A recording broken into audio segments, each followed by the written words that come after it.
Okay, so you have finally finished your divorce from a narcissist and the ink is dry. Now you have to co-parent with your narcissistic ex, which opens up a whole new basket full of challenges. So that's what we're talking about in today's video. I'm Victoria McCooey. I'm a high conflict divorce coach, a divorce mediator, and the creator of the Reclaim Your Power system. I help people every day who are right where you are, stuck in a toxic marriage to a narcissistic spouse or already engaged in a contentious divorce from one.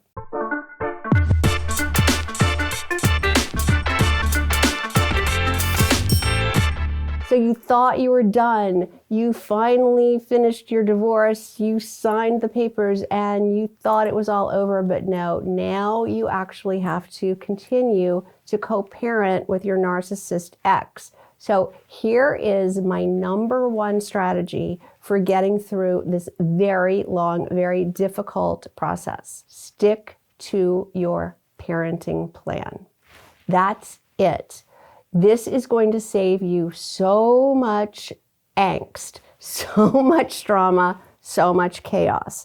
Now, the narcissist is going to try to engage you in all kinds of communication around the plans, the children's schedule, all the logistics, all the things. This is the only contact they have with you now. This is the only control they still have, and they're going to max it out, right? This is the only reason they have to be communicating with you, so they're going to double down on it.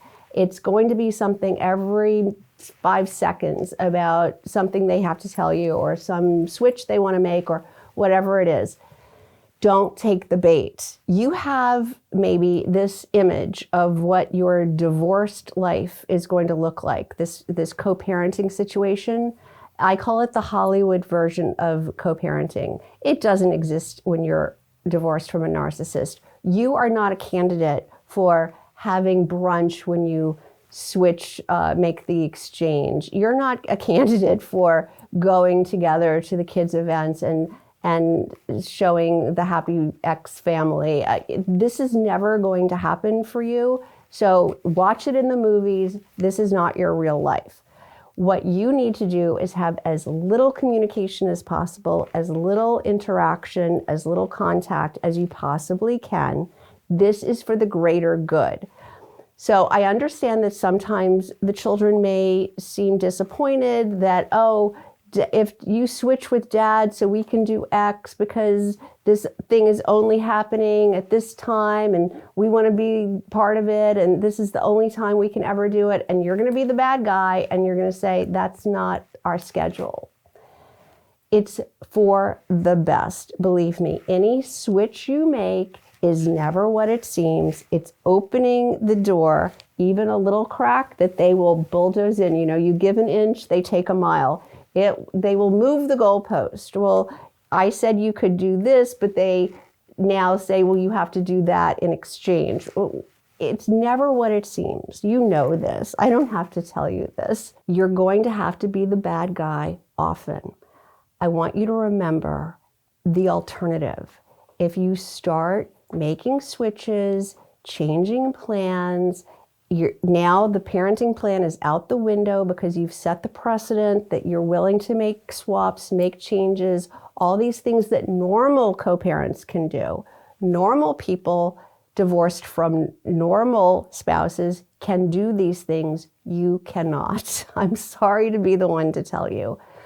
So this parenting plan is your Bible. It must be adhered to the letter. So I want you to get it as close to right as you can, with as many guardrails and as many ideas of repercussions as you can possibly put in there. But here's the thing I see my clients struggling with. It'll never be perfect. There will always be something, right? So you tend to get analysis paralysis when you're putting this parenting plan together because you're trying to think of every possible scenario. You'll be struggling doing this forever. So you have to pull the trigger at some point and go, this is as close as I can get to what I can perceive happening in the future, but let it go. And then it's never going to be perfect.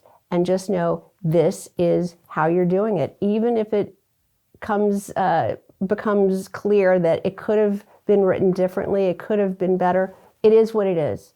Your children are not going to be children forever. You get through it. You just don't ever deviate from this plan, because then you lose all control. Are you struggling trying to co-parent with your narcissist ex? If you'd like some help, you can book a call with me. I'll put a link in the description below where you can get right on my calendar. Did you find this information helpful? I hope you did. If you liked this video, will you please give it a thumbs up, and don't forget to subscribe. Thanks so much for watching. I've linked a couple of other videos here that I think you might also like, so I hope I see you in the next video.